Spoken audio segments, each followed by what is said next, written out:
Once a titan in the gaming world, Ubisoft gave us some of the most iconic franchises of all time. But now, they're barely hanging on. What the hell happened to Ubisoft? And can they even make a comeback? Let's get into it. Let's rewind a little bit.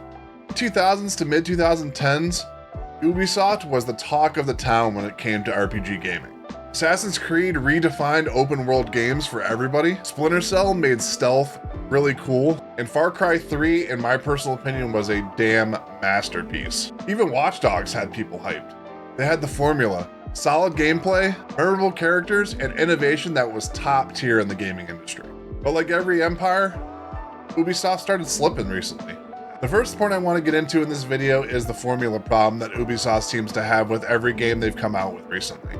Ubisoft games became samey. Copy and paste open worlds, repetitive side quests, climb the tower gameplay that was overused and just stale. Far Cry, Assassin's Creed, Ghost Recon all became the same game, just repackaged with new characters. Players noticed this. The excitement started to fade for Ubisoft. Their innovation turned into stagnation, which is never where you want to be in the gaming space. Fans went from day one hype to wait for a sale really quick. The second point I want to touch on is botched launches and live service misfires with Ubisoft games. After all was said and done, then the technical issues became a huge problem for Ubisoft games. Assassin's Creed Unity was broken at launch. Ghost Recon Breakpoint was a good foundation, but it was very grindy and lengthy and just stale. And Skull and Bones, don't even get me started on that project. That game is still trying to set sail. And then we had the live service games that they've tried to come out with and sort of compete with the other major studios in the space. Hyperscape, dead. X-Defiant was delayed more times than anybody could possibly count. Ubisoft needs to get back to what they used to do, which was setting trends, not following. And to make matters worse, they even tried NFTs. Yeah, that actually happened. Third point I want to get into is the creative exodus that Ubisoft and their developers and the studio has somehow found themselves in over the past few years. When you look behind the scenes of Ubisoft, it gets infinitely worse than just their games. Major creative leads bailed from the developer, reports of toxic workspace culture, mismanagement, and crunch times to get a game done that were astronomically off the page.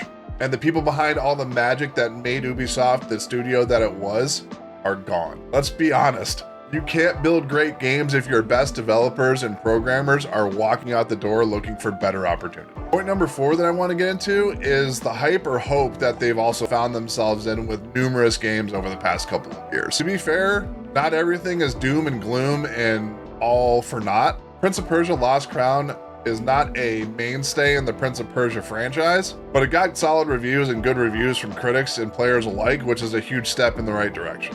Mirage felt like a love letter to old school Assassin's Creed fans. But the question is, can they keep up momentum with games that are flopping versus games that are coming out that people are actually excited for? Or is it the flip side where we're looking at empty promises and games that are not fleshed out and done to completion? And to close this video, I don't want to get all on the hype train of Ubisoft is trash and they can never come back from where they're at. Ubisoft, let's remember, was a legendary studio at one point, but legends can fall. We've seen that numerous times. The big question that we have to ask ourselves is not that if Ubisoft can remain relevant, but rather will the studio and the developers and everybody that's still there gain back our trust? But the question actually is, will they do what's necessary to gain back our trust as a community to replay their games? Anyways, guys, let me know what you guys thought of this Ubisoft breakdown. Are they all done and done for? Or do they still have one last masterpiece, aka Splinter Cell, that might be coming out? Drop your thoughts down below. Let me know what you guys think about what's going on with the Ubisoft developer group. Make sure to like and subscribe if you guys are brand new to the channel, and I will see you guys on the next video. Take care, guys.